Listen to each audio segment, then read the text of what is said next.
You're listening to The Jacob Valk Show. He's breaking down the latest and greatest in sports as only he can. Follow him on Twitter at RealJacobValk. Here he is, Jacob Valk. Hello,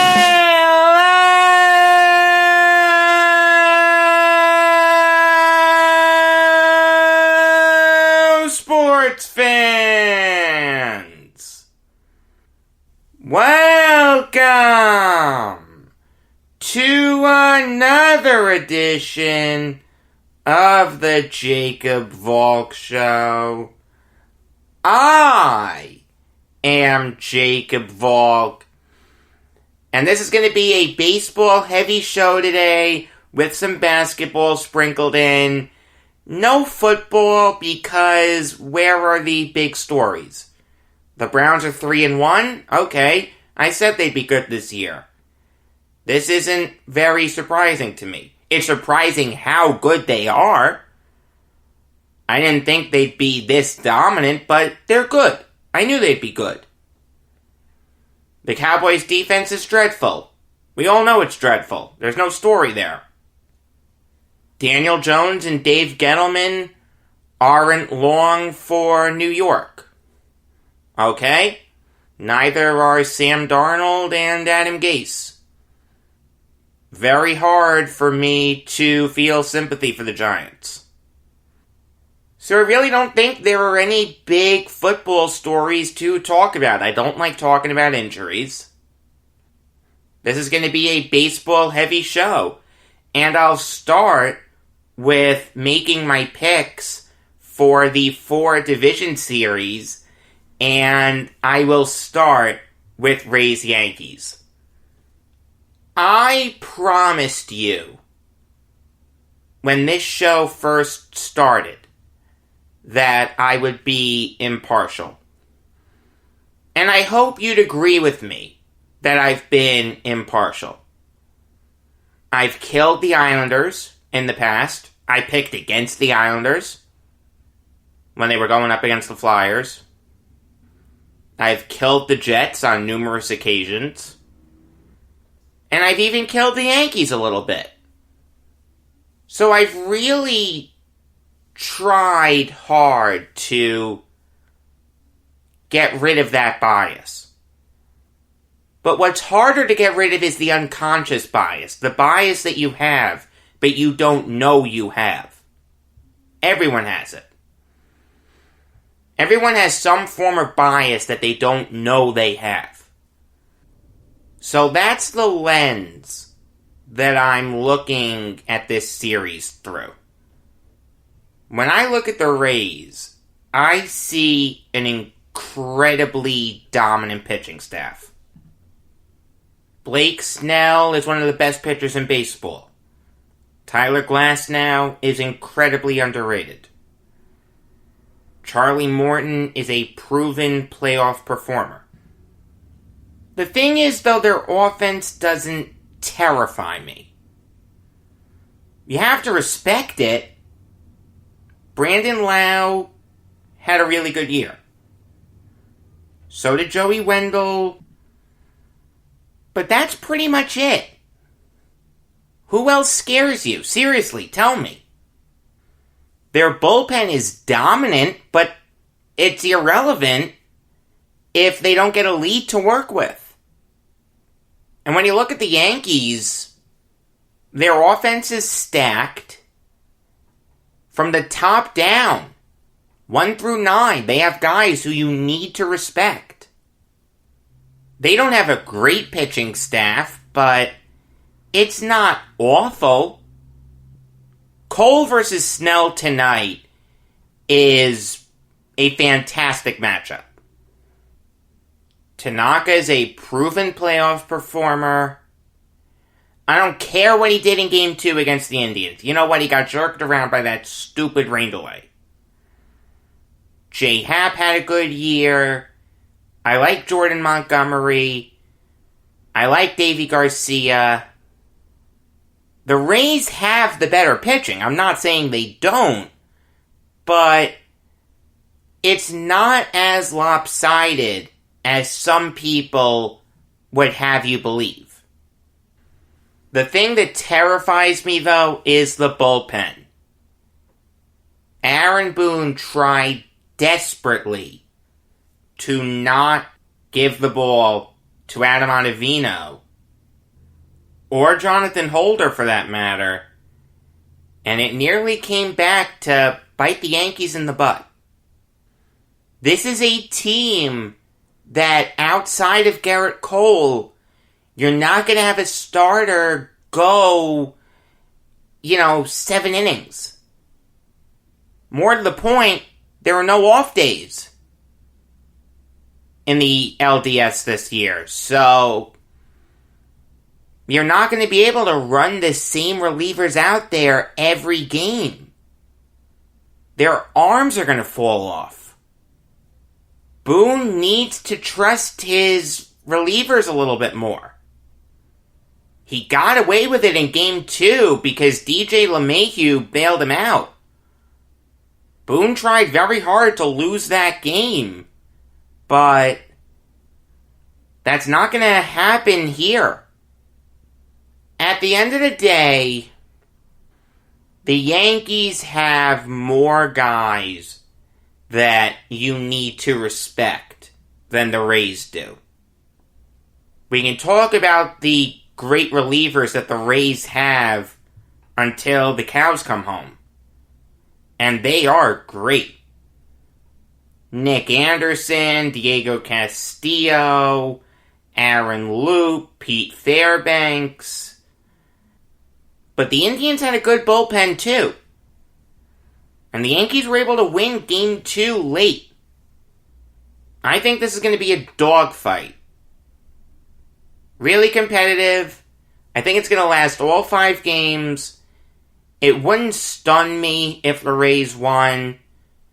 But ultimately, I just think the Yankees have too many weapons for the Rays to deal with. Give me the Yankees in 5. Moving on now to Athletics Astros. My God, am I going to have a tough time getting into this series.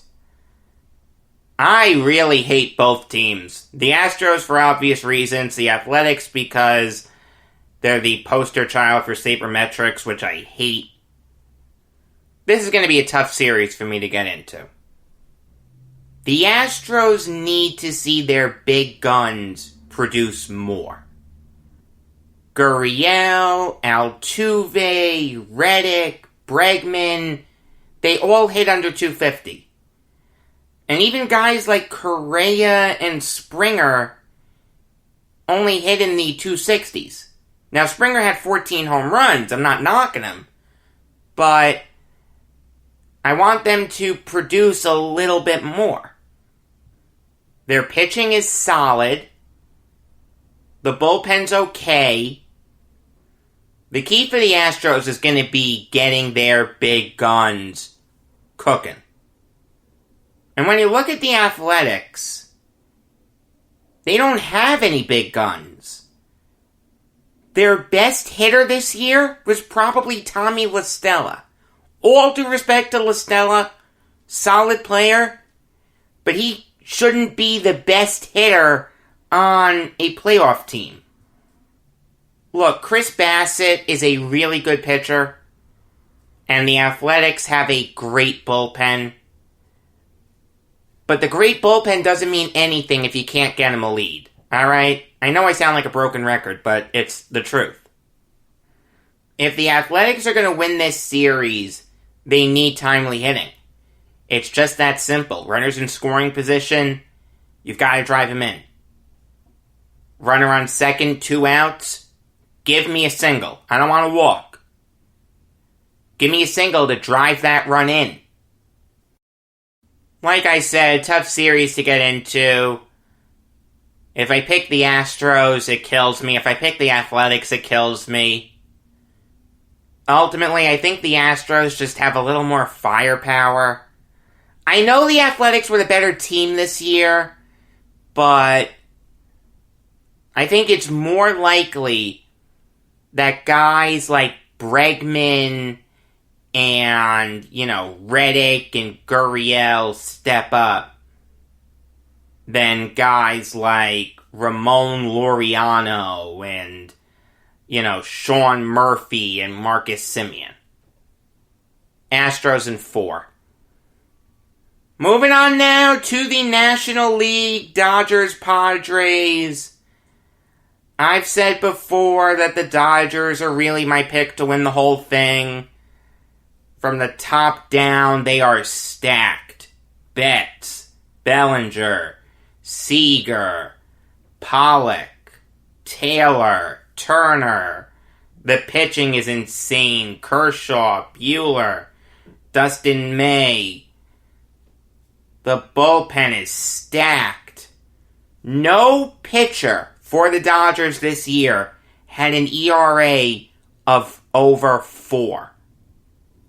That's insane.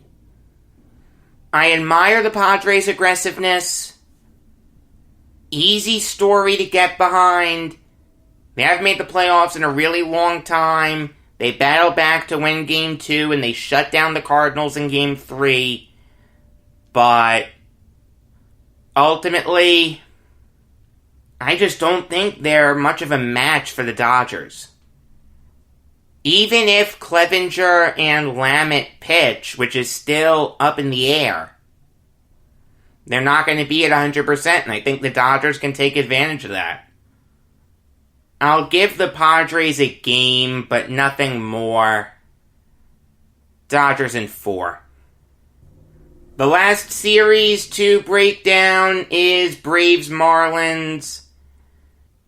The Braves are just an incredibly well-rounded team. Swanson, Ozuna, Freeman, Acuna, Markakis, Ozzie Albies. Max Fried had a great year. Ian Anderson wasn't fazed by the bright lights. Their bullpen is really good. Tyler Matzek, Sugar Shane Green, former Yankee, Grant Dayton, Mark Melanson, AJ Minter. From the top down, this Braves team is scary. The Marlins took advantage of the shortened season and a weak NL East. Give them credit, they had to overcome a ton of adversity to get here. They have to rebuild the team from scratch after the outbreak. The trade for Starling Marte before the season started really helped. They have good young pitching, Pablo Lopez, Sandy Alcantara, Sixto Sanchez. But I just don't see how they match up with the Braves here. From the top down, they're outclassed. Braves in 3. So it's kind of interesting. I just noticed this. I have the 2 AL underdogs advancing and the 2 NL favorites advancing. That's kind of interesting. And also a Yankees-Astros ALCS. Wow. I swear I didn't do that on purpose. What do you think the odds would be set at for the Yankees to throw at the Astros during the first game of that series? Minus 100? Yankees finally get their comeuppance. You may be wondering why I said this is going to be baseball heavy if there were only 8 teams playing. Well, there were a few notable deaths in the baseball world, and none of them are as notable as the death of Bob Gibson. Without question, one of the best pitchers in baseball history. The one guy who you didn't want to tick off. You know how pitchers own the inside part of the plate? if you dug in against Gibson, he would throw right at your skull. He wanted the game played the right way. He orchestrated the best season in modern baseball history that a pitcher has ever had. People were saying Jacob deGrom, when he went 10-9 with the under 2 ERA, was the best season in modern baseball history. Not even close. Did deGrom win MVP that year? Let me ask you that. Did the Mets make the playoffs that year? Let me ask you that. Early on in Gibson's career, he was misused. The Cardinals' manager was Solly Hemus. And Hemus, according to Gibson, was a racist. He was shuffled in and out of the bullpen. He got sent down to the minors. Him and Curt Flood were incredibly misused. Now, obviously, I can't say for sure that Hemus was a racist. All I can say is, in 1961, when Johnny Keane took over as manager, midway through that season, Gibson started to thrive. He went 13-12 with a 3.24 ERA. Had to work on his control a little bit, but you could see that he had all the tools necessary to become a really good pitcher. I don't think anyone expected what he did in 62. He made the All-Star team, went 15-13, pitched 5 complete game shutouts, and you could tell that the Cardinals had someone really, really special here. In 1964, the Cardinals went to the World Series for the first time with Gibson. Gibson put together a great regular season. He went 19-12 with a 3.01 ERA. And he put together one of the best performances in World Series history in Game 5 against the Yankees.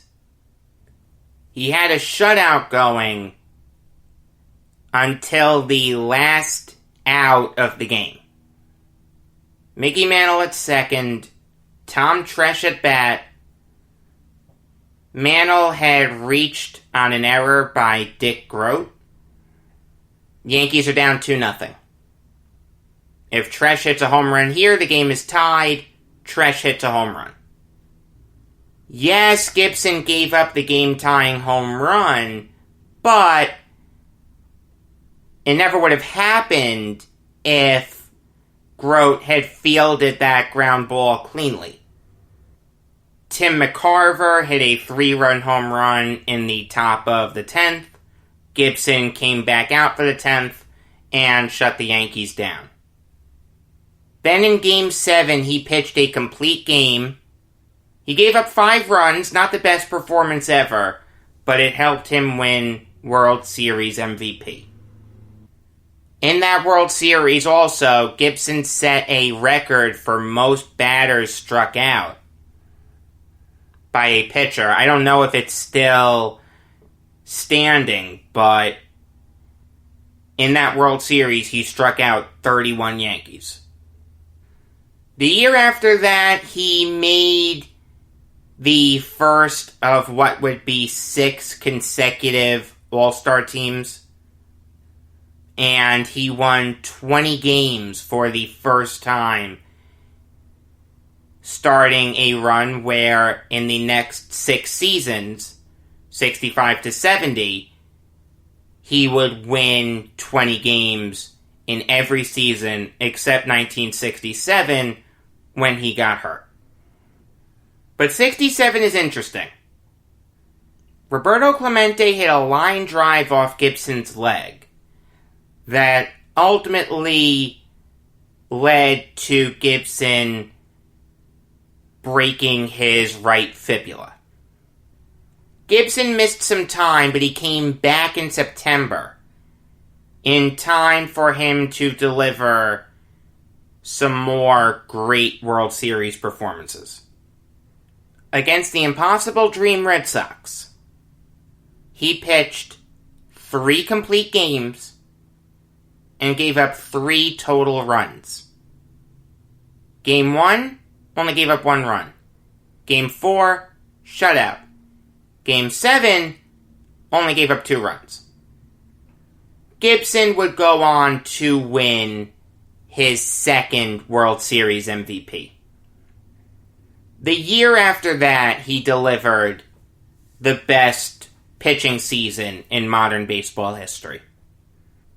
He went 22-9 with a 1.12 ERA, pitched 28 complete games, 13 of which were shutouts, that's almost half, and he led the National League with 268 strikeouts. Incredibly, the 22 wins did not lead the National League in wins. That went to Juan Marichal. He had 26. Gibson won MVP, though. The Cardinals went up against the Tigers that year in the World Series in a battle of 2 teams with great pitching. The Tigers had Denny McLain and Mickey Lolich, and at the end of the day, they were just too much for the Cardinals. The Tigers won in 7 games. Lolich won 3 games en route to winning World Series MVP. It may seem like I'm bouncing around a lot, but just like Seaver and just like Brock, if I don't bounce around, we're going to be here until next week. I could go on and on talking about Gibson's accomplishments. I mean, he was an incredible fielder, won 9 straight Gold Gloves, really good hitting pitcher. Like I said, incredibly intimidating. You didn't do anything to tick him off. The best way I can describe it would be, you know that Seinfeld episode, The Soup Nazi, where he wanted you to order soup in a really specific way, or else you weren't getting any soup? Same thing with Gibson, except instead of not getting soup, he'd break a bone in your body. You just went up to bat against him, you didn't dig in, you didn't hog the plate, you didn't smile at him, you didn't wink at him, you didn't do anything. And even then, you probably weren't going to hit him. He was an incredibly dominant pitcher, went on to become a pitching coach for some of Joe Torre's teams, first the Braves, then the Cardinals. He had been sick for a while, and he died on Friday night at the age of 84 from pancreatic cancer. May he rest in peace. Moving on now to the NBA Finals. And I gotta tell you, I was watching that game yesterday, thinking about how I wasn't really gonna be into it.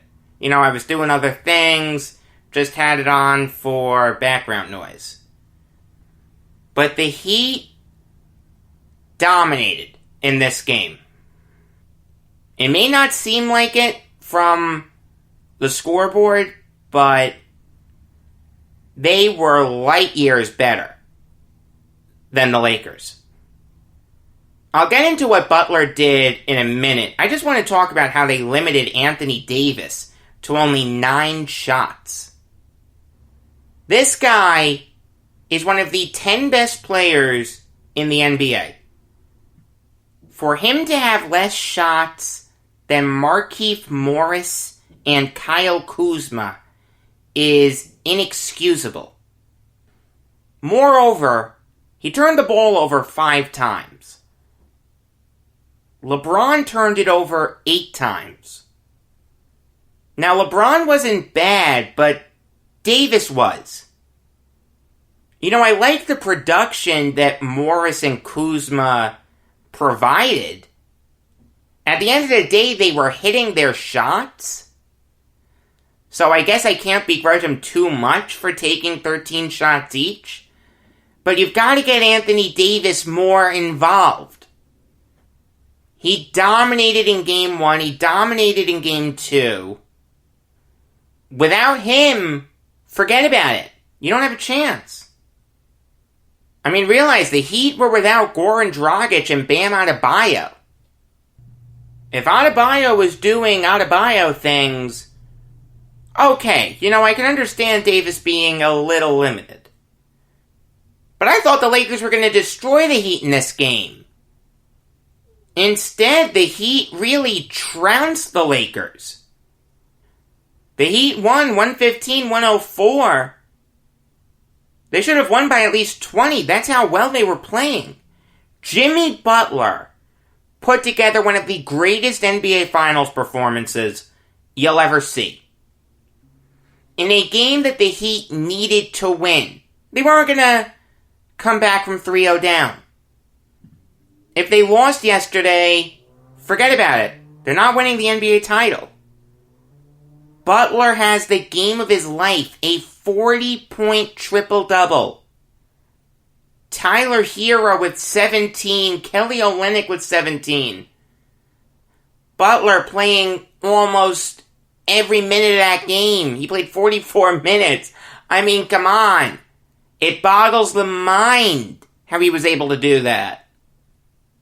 And it seems like it's possible that Dragic and Adebayo can be back for Game 4.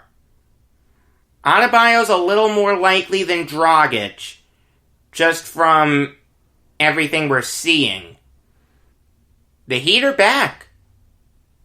The Heat have a real chance of winning this thing. They figured out how to stifle Anthony Davis. They figured out how to make LeBron turn the ball over a lot. With Adebayo coming back soon, and Dragic maybe coming back, the Heat have a real chance to win this thing.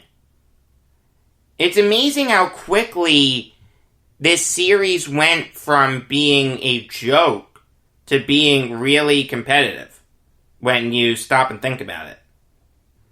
There is another interesting basketball story.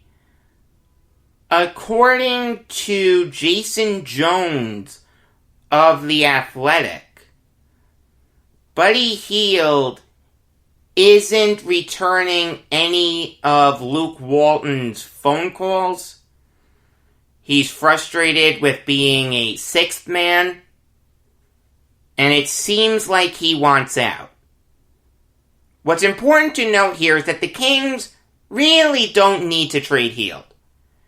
He just signed a big 4-year extension. If he doesn't show up, okay. That's a different issue. But as of right now, the Kings have no need to trade Buddy Hield. But I will say I don't begrudge Hield for being upset. There's no reason that he should be coming off the bench. This guy is one of the best three-point shooters in the NBA. And he's coming off the bench for Bogdan Bogdanovic. All due respect to Bogdanovic. It's Donovich, not Danovich. My New York is showing. And I like him. I really, really do. He's not as good as Buddy Hield. Hield shot 39.5% from beyond the arc this year.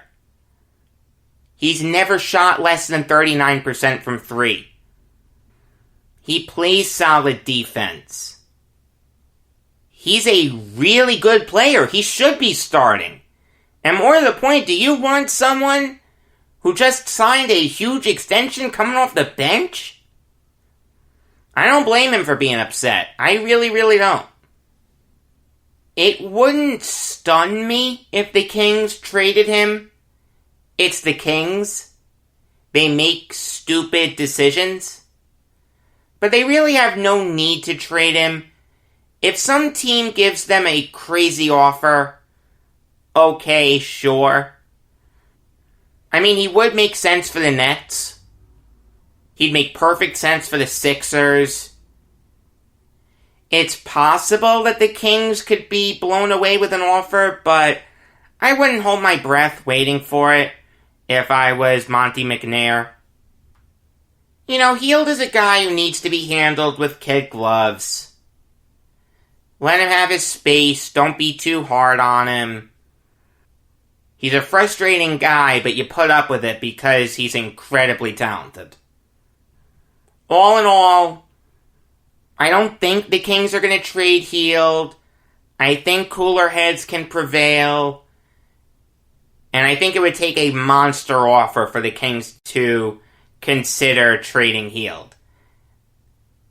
And I don't see the Kings getting that type of an offer. Moving back to baseball now, there are a few other stories that I want to talk about. The first one concerns Matt Klentak stepping down as Phillies GM. Now, I think Klentak is a smart guy. I mean, a lot of the moves he made sense at the time. Breaking the bank for Bryce Harper made sense. The JT Realmuto trade made sense. Locking down Scott Kingery made sense.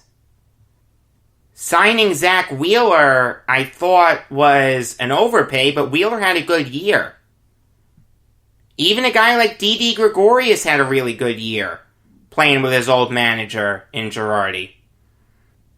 The thing that really doomed the Phillies was the back half of their rotation and their bullpen. Outside of Aaron Nola, Wheeler, and Zach Eflin, the Phillies had no pitching. Jake Arrieta was useless. Vince Velasquez was useless. Spencer Howard is young.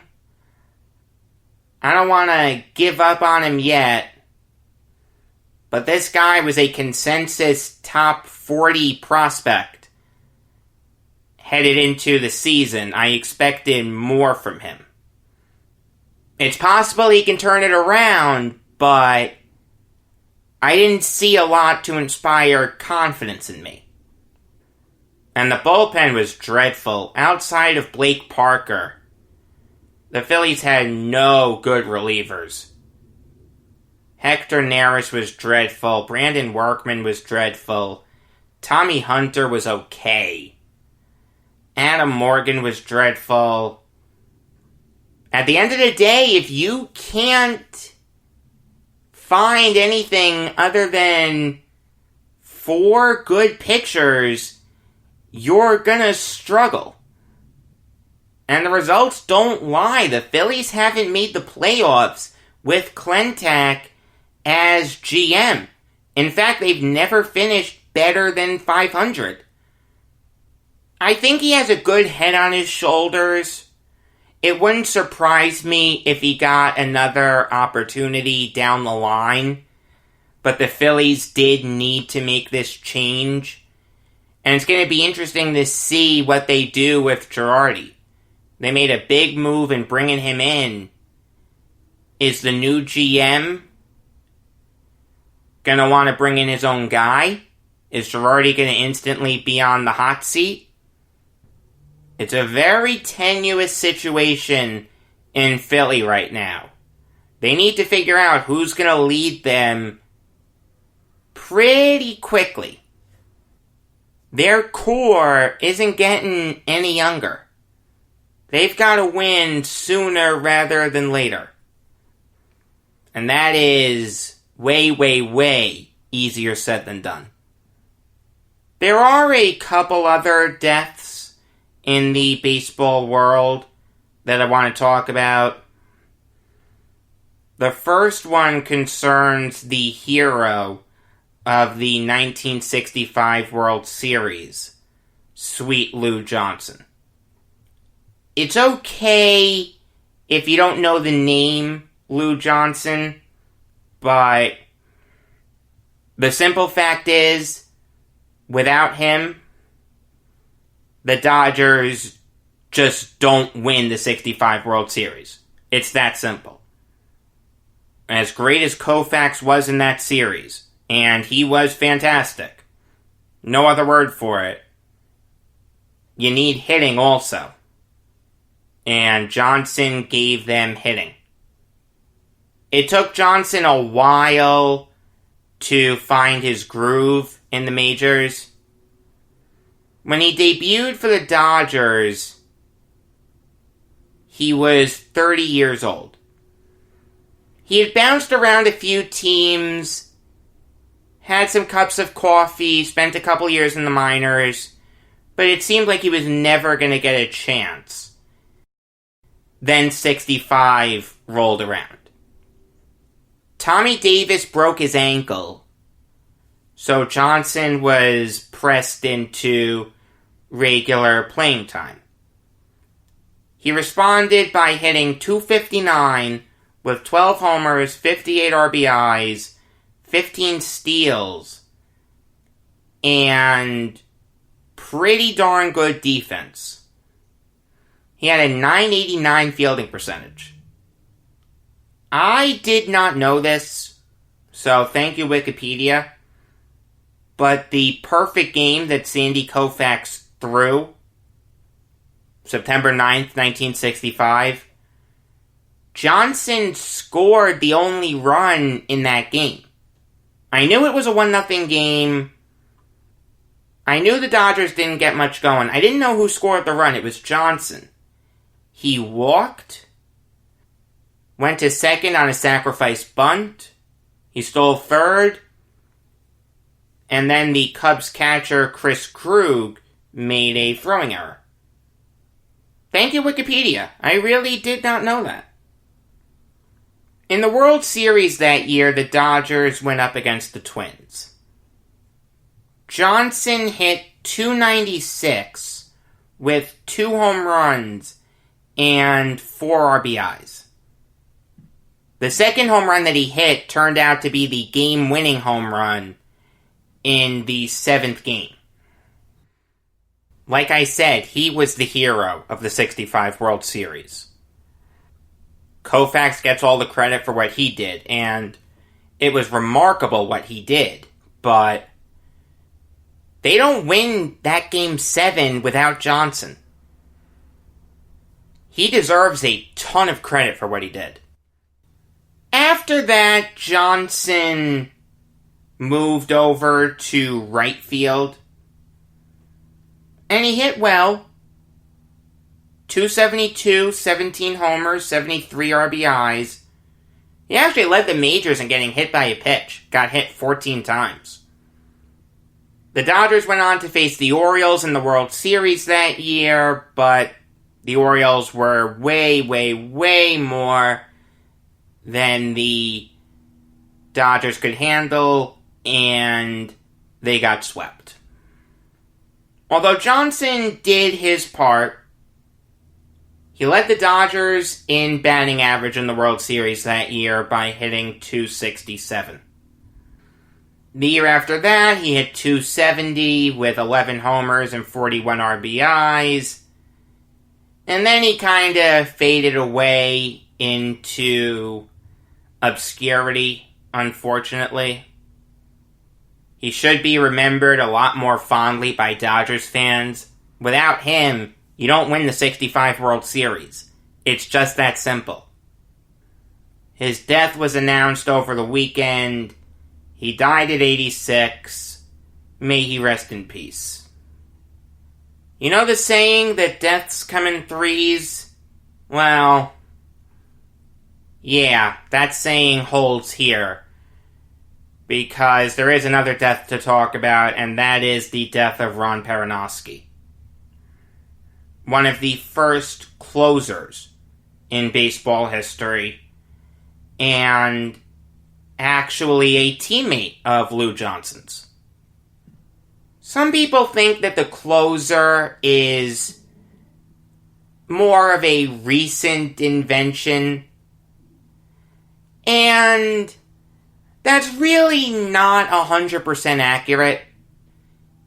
It came into vogue in the 60s, anchored by guys like Peronoski, Phil Regan, Jim Constanti, Luis Arroyo, a guy like Mo Drabowski also.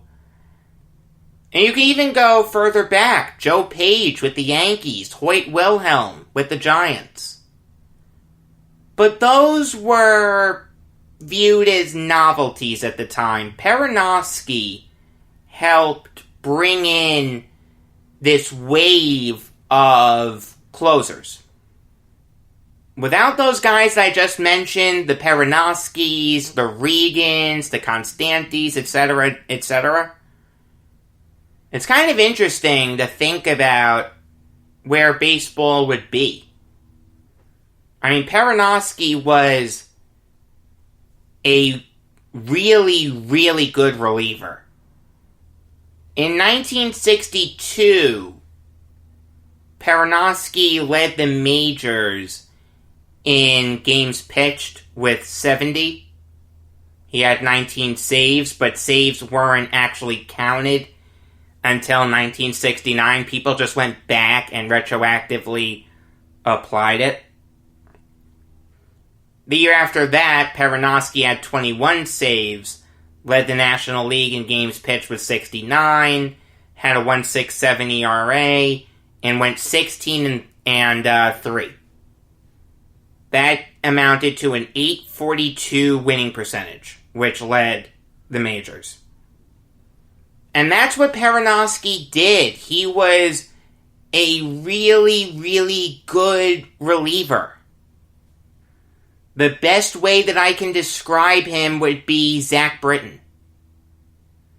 It's not the best comparison ever, but I don't think it's terrible. Before the 1968 season, Peronoski was traded to the Twins. The Twins had a closer at that time by the name of Al Worthington. And Worthington was good, but he was getting up there in age. Peronoski took over in 69 when Billy Martin came in and led the American League in saves with 31. That also led the majors in saves, for whatever it's worth. It's kind of an interesting answer to a trivia question. Who led the majors in saves the first year it was officially counted? 1969. The answer is Ron Peronoski. The year after that, Martin was gone. He was replaced by Bill Rigney. Rigney kept Peronoski in that role, and he once again led the American League in saves with 34. He retired after the 1973 season, but he resurfaced in 1981 as Dodgers pitching coach, and he would stay there until 1994. Peronoski was instrumental in the development of guys like Fernando Valenzuela, Tom Niedenfuer, Oral Hershiser, etc., etc. Without Peronoski, the history of baseball is different. The modern bullpen maybe doesn't happen. Again, guys like Peronoski, Constanti, Drabowski, Arroyo, Sparky Lyle, they changed the game. And the Dodgers definitely don't win those 2 World Series in the 80s, 81 and 88, without Peronoski as pitching coach. He died over the weekend at the age of 84. May he rest in peace. Until tomorrow, I am Jacob Valk saying that the Giants were as flat yesterday as people used to think the earth was.